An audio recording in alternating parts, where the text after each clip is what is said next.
सर्वसन्माननीय महाकारुणिक सम्यक संबुद्ध 12व्या शतकात समतामूलक समाजव्यवस्थेची आधारशिला ठेवणारे महात्मा बसवेश्वर भगवान महावीर चारवाक, बहुजनांचे राजे राजे शिवछत्रपती, स्त्री उद्धारक, क्रांतीबा, आरक्षणाची मुहूर्तमेढ पहिल्यांदा इथं रोवणारे छत्रपती राजर्षी शाहू महाराज, या आरक्षणाला घटनात्मक आयाम दे बोधिसत्व, युगप्रवर्तक, विश्वरत्न डॉक्टर बाबासाहेब आंबेडकर, लोकशाहीर, सत्यशोधक अण्णाभाऊ साठे, बिरसा मुंडा, तंट्या भिल्ल, माँ सावित्री, माँ रमाई, माँ जिजाई, फातिमाबी शेख, अहिल्यादेवी होळकर, जगद्गुरु श्री संत तुकोबाराय, संत सेवालाल, संत तुकडोजी महाराज, संत गाडगे बाबा, या सर्व संत श्रेष्ठांना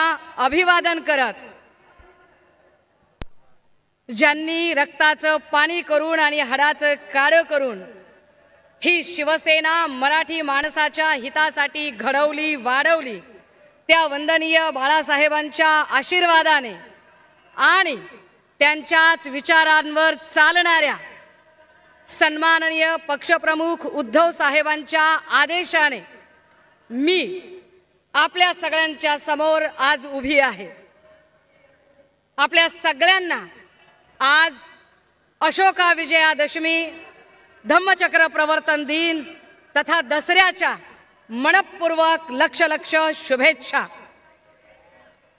मंडळी, मी काहीही बोलण्याच्या आधी 2 ओळी इथे सांगितल्या पाहिजेत। हो कहीं पीड़ पर्वत सी पिघलनी चाहिए, हो कहीं पीड़ पर्वत सी पिघलनी चाहिए, इस हिमालय से फिर से नई गंगा निकलनी चाहिए। अब तो दीवार भी पर्दों की तरह हिलने लगी है, शर्त है कि बुनियाद हिलनी चाहिए। हर गांव, हर नगर, हर डगर, हर शहर, हर गांव, हर नगर, हर शहर, हर डगर, लाश भी हाथ लहराती निकलनी चाहिए। सिर्फ हंगामा खड़ा करना मेरा मकसद नहीं है, मेरी कोशिश है कि ये सूरत बदलनी चाहिए, ये सूरत बदलनी चाहिए। दादा हो, मागच्या महिना 1.5 महिन्यापासून मी सातत्याने एक भूमिका मांडते आणि भूमिका मांडते ती महाराष्ट्राच्या हिताची, महाराष्ट्रातल्या तरुणाईच्या हिताची। हा महाराष्ट्र ड्रग्ज मुक्त झाला पाहिजे, हा महाराष्ट्र नशामुक्त झाला पाहिजे। आज विजयादशमीचा दिवस आहे आणि आजच्याच दिवशी सद्गुणांनी दुर्गुणांवर मात करण्याचा दिवस म्हणून एक संकल्प करण्यासाठी म्हणून मी उभी आहे। महाराष्ट्राचा उडता पंजाब होऊ नये ही अपेक्षा घेऊन आम्ही सातत्याने एक भूमिका मांडण्याचा प्रयत्न करत आहोत। पण काय परिस्थिती आहे, मी आपल्याला जरा आकडेवारी आधी सांगितली पाहिजे आणि पुन्हा बोललो पाहिजे। 10 ऑक्टोबरला नाशिकमध्ये 300 कोटीचा एमडी ड्रगचा साठा सापडला। 16 ऑक्टोबरला सोलापूरमध्ये 16 कोटीचा एमडी ड्रगचा साठा सापडला। 19 ऑक्टोबरला मुंबईमध्ये 71 कोटीचं कोकेन जप्त केलं गेलं। 22 ऑक्टोबरला संभाजीनगरमध्ये 500 कोटीचं कोकेन जप्त केलं गेलं। 23 ऑक्टोबरला मोखाडा जिल्हा पालघरमध्ये पुन्हा ड्रगचा कारखाना सापडला। आता येताना एक बातमी बघितली की ड्रगचा नष्ट करण्यासाठी मुळा नदीच्या पात्रातच सोडण्याचा प्रयत्न झाला। काय ड्रगची परिस्थिती आहे। मी जेव्हा हे सगळं बोलते त्यावेळेला महाराष्ट्रातल्या कुठल्याही लेकीला, बहिणीला, आईला, पत्नीला जिला जिला वाटतं की आपल्या घरामध्ये व्यसन नसलं पाहिजे, आपला भाऊ, आपला नवरा, आपला बाप, आपला लेक कुठल्याही व्यसनाच्या अधीन नाही गेला पाहिजे, व्यसनामुळे कुठलाही कुटुंब उद्ध्वस्त नाही झालं पाहिजे, तो प्रत्येक जण माझ्या भूमिकेशी सहमत असेल, तो प्रत्येक जण ही भूमिका मान्य करेल। काय भूमिका मांडतोय आम्ही? आम्ही साधी भूमिका मांडली की अरे दादा, अरे नाशिकला जर एवढा शेकडो कोटीचा ड्रग सापडतो तर नाशिकचा पालक मंत्री काय गोट्या खेळत होता का? आम्ही भूमिका मांडतोय की एक्साईजचा मंत्री काय करतो, काय चाललेलं असतं पुण्यातल्या एसपीच, आणि हे सगळे प्रश्न विचारले की मंत्री धमकावतात, घाबरवतात आणि म्हणतात काय, आम्ही तुमच्यावर अब्रू नुकसानीचा दावा करू, आम्ही नोटीस पाठवू, आम्ही हे करू, आम्ही ते करू. मी माध्यमांच्या समोर सांगितलं पाहिजे, 10 दिवसापासून मला नोटीस पाठवली म्हणणारे लोक अंधारातून माझ्याशी मांडिवली करण्याची भाषा करतात. नावं घ्यायची आहेत का? नाशिक मधला अमन परदेशी फोन करतो पुण्यातल्या नलिनी वायाळला, पुण्यातली नलिनी वायाळ फोन करते कुणीतरी गोगावले पोचतात माझ्या जवळच्या जठार पर्यंत, दबाव आणतात, घाबरवतात आणि सांगतात की आम्ही अब्रू नुकसानी. अरे मीडियात एक बोलता, इकडे एक बोलता, खरं काय खोटं काय? आणि ह्यांनी माझ्यावर अब्रू नुकसानीचा दावा टाकायचा. ह्यांनी महाराष्ट्राच्या अब्रूची ज्यांना चाड नाही त्यांनी, अरे वाया सुरत गुवाहाटी जाताना कुठं होती महाराष्ट्राची अब्रू, कुठं टांगली होती? हा, अरे या बीड जिल्ह्यामध्ये आष्टी वाळुंजला एका पारधी समूहातल्या मायमाऊलीच्या पदराला हात घालताना तिच्या अब्रूची किंमत तुम्हाला काहीच वाटली नाही का? तुम्ही सांगणार अब्रू बद्दल? आमच्या गावाकडे एक म्हण आहे दादा हो, मला नाही आबरून मी कशाला घाबरू. अरे ह्यांना आबरू असेल तर हे बोलतील ना, आणि मग आबरू नुकसानीचे दावे टाकतील ना. बरं त्यातूनही पुढे मग हे धमकावत राहतात. मी प्रश्न विचारते गृहमंत्र्यांना, तर गृहमंत्री देवेंद्रजी पुन्हा दटावतात आणि ते असं सांगतात की आवाज बंद होतील, याव करेन त्याव करेन, मुखवटे बाहेर येतील, ललित पाटील कुणाचा होता? अरे वा, अहो गृहमंत्री साहेब तुम्हाला प्रश्न काय विचारलाय आम्ही? अहो आमच्या पक्षातल्या माणसांवर पण तुम्ही खोटे नाटे गुन्हे करून टाकलंच की त्यांना आत. मग ललित पाटील आमचा होता अशी मखलाशी करत लपवताय कुणाला? तो आमच्या संघटनेचा पदाधिकारी कधीच नव्हता, कुठल्याच वेळेला नव्हता. पण गृहमंत्री महोदय देवेंद्र फडणवीस साहेब कायद्याच्या चौकटीत राहून तुम्हाला प्रश्न विचारलाय आणि तुम्ही त्या प्रश्नाला सगळ्या पत्रकार परिषदेत बगल दिली. शिवतीर्थावरून पुन्हा तुम्हाला प्रश्न विचारते की गृहमंत्री म्हणून ललित पाटीलला गेली 9 महिने असा कोणता आजार होता म्हणून तुम्ही त्याला दवाखान्यात ठेवला? माझ्या माहितीप्रमाणे बाईचं गरोदरपण सोडलं, बाईचं गरोदरपण सोडलं तर 9 महिने कुठल्याच गोष्टीला लागत नाहीत. तुम्ही कशासाठी 9 महिने वेळ घेतला?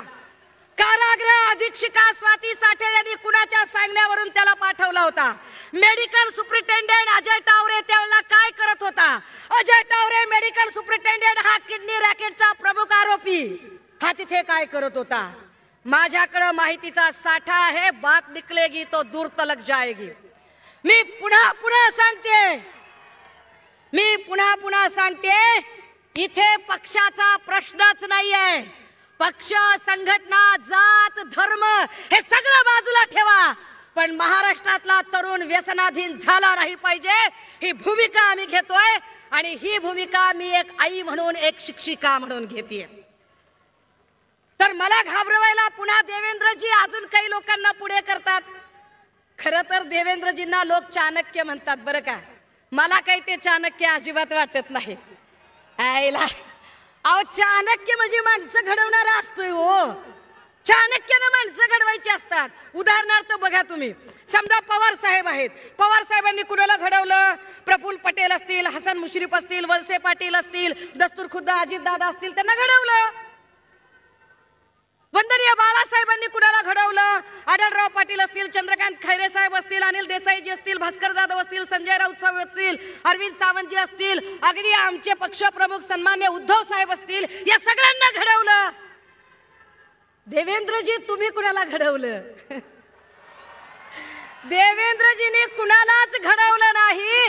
देवेंद्रजींनी फक्त जमवलं. देवेंद्रजी एका मोठ्या महाशक्तीचे महानेते आहात तुम्ही, पण तुम्ही माणसं संपवली. तुमच्याकडे बोलायला नेते नाहीत. कारण विनोद तावडे असतील, पंकजा मुंडे असतील, एकनाथ खडसे असतील, असे अनेक नेते तुम्ही संपवले. आता तुम्ही चंद्रकांत पाटलांच्या मागे लागलायत. संपवली तुम्ही माणसं.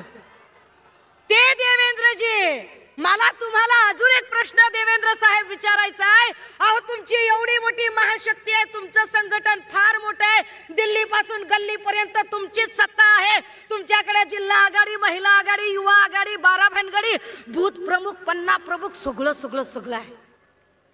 भाऊ, अहो देवा भाऊ, सगळं जर तुमच्याकडे एवढं आहे तरी बी शिवसेनेतून, राष्ट्रवादीतून उचलेगिरी कशापायी करतायत ते सांगा. का करताय? जर तुमचा एवढा मोठा पक्ष आणि एवढी मोठी संघटना आहे तर आमच्याकडचा रेडीमेड होलसेलचा माल तुम्ही उचलता. तुम्ही कसले चाणक्य. पण असो, मला घाबरवण्यासाठी मग देवेंद्र भाऊंनी, नेते तर बोलायला नाहीत त्यांच्याकडे कारण त्यांनी ते संपवले, मग त्यांनी त्यांची बार्किंग ब्रिगेड काढली. ही बार्किंग ब्रिगेड फार भारी आहे. हे असे छो म्हणले की उभे राहतात. या बार्किंग ब्रिगेड मधला एक मराठी पुढे आला आणि म्हणाला, हम उसका महुआ मोइत्रा करेंगे.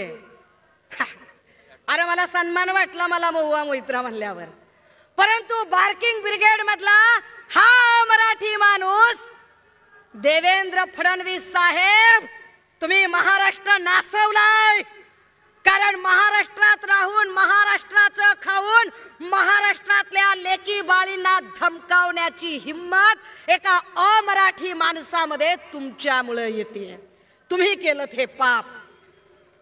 परंतु देवेंद्र भाऊ, तुमच्या त्या सगळ्या बार्किंग ब्रिगेडला एकदा समजावून सांगा.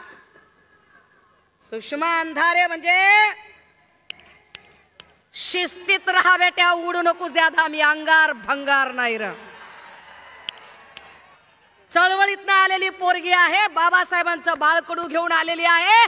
कदाचित तुम्ही आणि तुमच्या बार्किंग ब्रिगेडने आतापर्यंत तुम्ही आमदाराला नडला असाल, खासदाराला नडला असाल, जहागीरदाराला नडला असाल, कोट्याधीशाला नडला असाल, अब्जाधीशाला नडला असाल, पण सर्वसामान्य घरातल्या मध्यमवर्गीय महिलेशी तुमची कधी गाठ पडली नसेल.